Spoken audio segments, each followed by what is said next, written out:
Shalom mon frère, shalom ma sœur.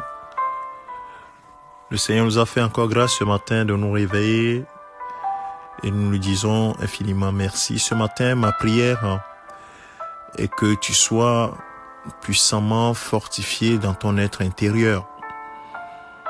Tu en as besoin comme tu nourris ton être extérieur, ton corps.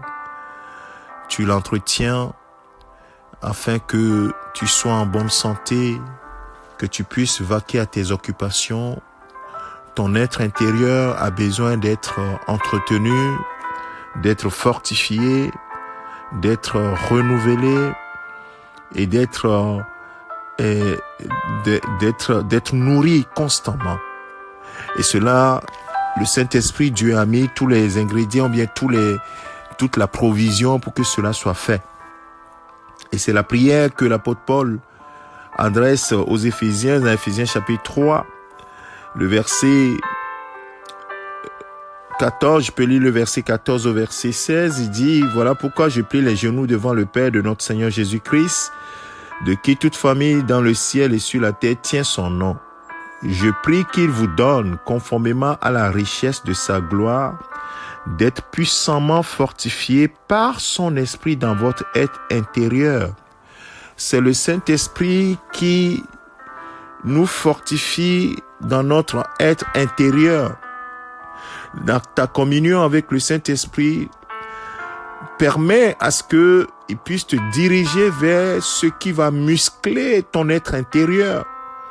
Il va te pousser vers la prière, il va te pousser à la lecture de la parole de Dieu.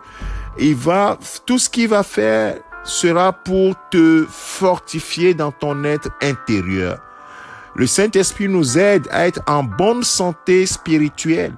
Et c'est ça qui permet de voir l'épanouissement à l'extérieur, l'épanouissement en Christ, l'assurance en Christ, la victoire en Christ. C'est pas la foi. Mais quand notre être intérieur n'est pas fortifié, nous sommes tremblants, nous sommes hésitants, nous sommes peureux, nous sommes instables. Et cela, ce n'est pas la volonté du Seigneur. Il nous a donné son esprit et son esprit en toi pour justement te fortifier dans ton être intérieur. Et il dit ici d'être puissamment fortifié, pas faiblement, mais puissamment. La puissance qui agit en toi fait au-delà de ce que tu imagines. C'est pour cela qu'il a parlé de ça également dans le verset 20, à celui qui peut faire par la puissance qui agit en nous. C'est cette puissance qui nous fortifie dans notre être intérieur. Et ce matin, ma prière est que véritablement tu sois fortifié dans ton être intérieur. Nous allons faire une courte prière. Père, merci à toi pour mon frère, ma sœur. Nous voulons être puissamment fortifiés dans notre être intérieur. Saint-Esprit, c'est toi que Dieu a prévu pour faire ce travail en nous. Et ce matin, nous voulons tout abandonner. Oui, fortifie-moi, fortifie mon frère, fortifie ma sœur. Tu connais nos faiblesses spirituelles, nos faiblesses dans notre être intérieur. Nous avons besoin d'être musclés, d'être en pleine santé. C'est pourquoi nous te laissons la place. Fais ton œuvre au milieu de nous. Fais ton œuvre en nous pour que véritablement nous soyons épanouis en Christ. Que toute la gloire te revienne. Au nom de Jésus-Christ. Amen. Excellente journée à toi, mon frère, ma sœur. C'est ton serviteur, le pasteur Alexandre. Amen.